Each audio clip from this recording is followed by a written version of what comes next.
రెడ్డి గారు వచ్చే సభాస్థలిని పరిశీలించి ఆ పనులు ఏ విధంగా జరుగుతూ ఉన్నాయో చూసి అక్కడ ఇంకా కొన్ని అవసరమైన ఆదేశాలు ఇచ్చి అక్కడ నాయకులను కూడా అక్కడ ఉండి ఆ పనులు చూసుకోమని చెప్పి రావడం జరిగింది.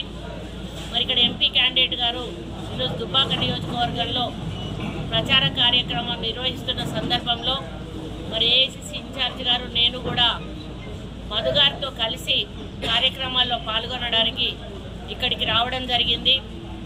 ముఖ్యంగా ఈ దుబ్బాక నియోజకవర్గం నుండే బీజేపీ క్యాండిడేట్ పోటీ చేయడం అనేది మనందరికీ కూడా తెలుసు. మరి గతంలో దుబ్బాక బై ఎలక్షన్ జరిగినప్పుడు కూడా నేను శ్రీనివాస్ రెడ్డి గారి తరఫున ప్రచారం చేయడానికి ఇక్కడ రావడం జరిగింది.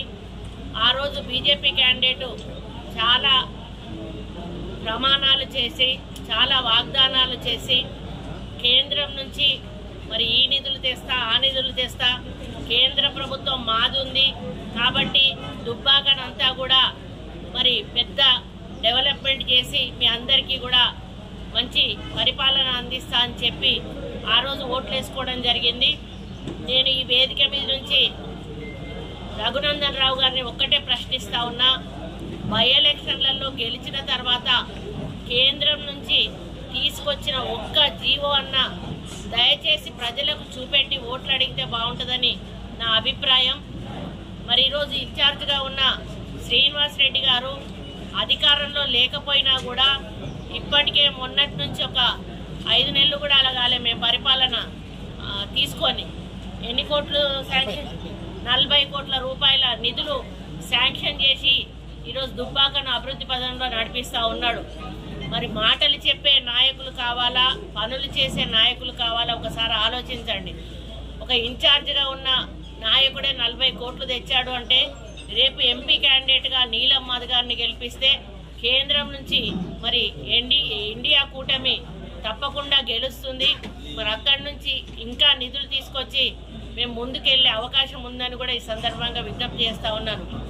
ఈ 5 సూత్రాలు ఏవైతే ఉన్నాయో 5 న్యాయ సూత్రాలు కూడా అమలు చేసి మరి నిరుపేదలకు, కార్మికులకు, అదేవిధంగా మహిళలకు, విద్యార్థులకు ఇట్లా ఒకరొకరికి కూడా కొన్ని ఈరోజు వాగ్దానాలు చేసి మేనిఫెస్టోలో పెట్టి ప్రజల ముందుకు కాంగ్రెస్ ప్రభుత్వం రావడం జరిగింది.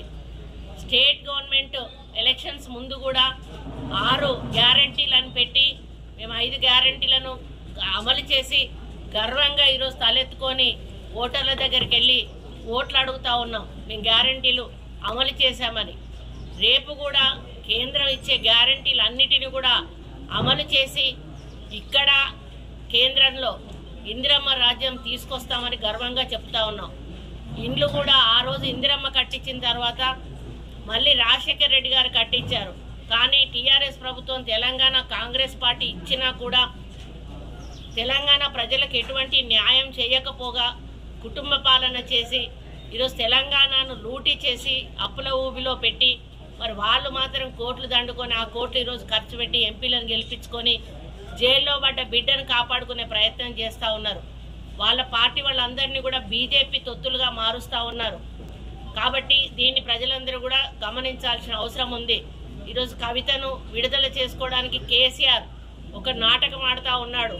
మరి అంతర్గత ఒప్పందం చేసుకొని మా ఎంపీలను మీకు ఇస్తాము, లేకపోతే మా ఓట్లు మీకు వేస్తాము, మీ ఎంపీలను గెలిపిస్తాము, నా కూతుర్ని విడిచిపెట్టాలి మీరు కేంద్రంలో అధికారంలోకి వస్తే అని. అది కళలో కూడా జరగని పని. ఎందుకంటే కేంద్రంలో మోడీ ప్రభుత్వం అధికారంలోకి రాదు. 100% కూడా ఈరోజు బీజేపీ ప్రభుత్వం ఓటమి పాలు కాబోతా ఉంది.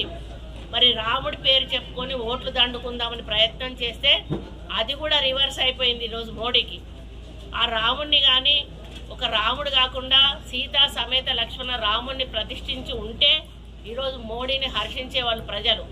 మరి ఆయన బ్రహ్మచారి కాబట్టి రాముడిని కూడా ఒంటరిగా బాలరాముడు అని పేరిట ఆడ ప్రతిష్ఠించడం, ఇన్కంప్లీట్గా ఉన్నటువంటి గుడిలో ప్రతిష్టాపన చేయడం, ఆగమ పండితులు లేకుండా ప్రతిష్టాపన చేయడం, ఒక బ్రహ్మచారిగా ఆయన ఒక్కడే కూర్చొని రాముడి పాదాలు కడుగుతూ మరి వైరల్ చేసుకొని దాన్ని ఈరోజు ఓట్ల రూపంలో మలుచుకునే ప్రయత్నం చేయడం చాలా బాధాకరం. కాబట్టి ప్రజలందరూ కూడా గమనిస్తూ ఉన్నారు. కాంగ్రెస్ పాలన తెలంగాణలో చూస్తూ ఉన్నారు.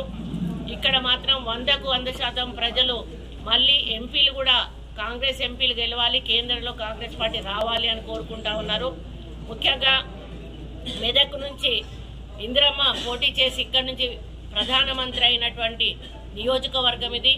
దాదాపు 25 సంవత్సరాల నుంచి కూడా ఇక్కడ ఎంపీ క్యాండిడేట్ కాంగ్రెస్ పార్టీ కాకుండా వేరే పార్టీ వాళ్ళు ఉంటా ఉన్నారు. ఈసారి 100% ఇక్కడ కాంగ్రెస్ జెండా ఎగరబోతా ఉంది. నీలం మధు ఎంపీ కాబోతా ఉన్నారు. ఆయన పార్లమెంట్లో అడుగు పెట్టబోతా ఉన్నారు. ఇందిరమ్మ నియోజకవర్గాన్ని అన్ని రకాల అభివృద్ధి చేయబోతా ఉన్నారు. కాబట్టి రేపు రాహుల్ గాంధీ గారు కూడా ప్రత్యేకమైన దృష్టితో మరి ఈ మెదక్ పార్లమెంటు మీద ఉన్నటువంటి ప్రేమతో రేపు ఇక్కడ వారు భారీ బహిరంగ సభకు హాజరు కాబోతా ఉన్నారు.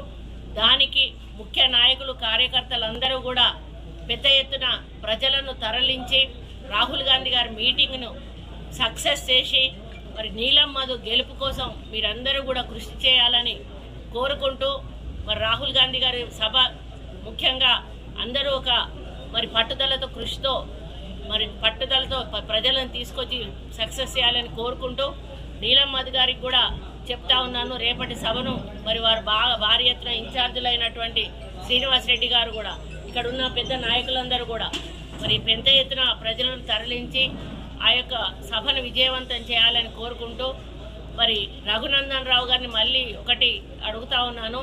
దయచేసి దేవుళ్లతోటి రాజకీయాలు చేయకండి.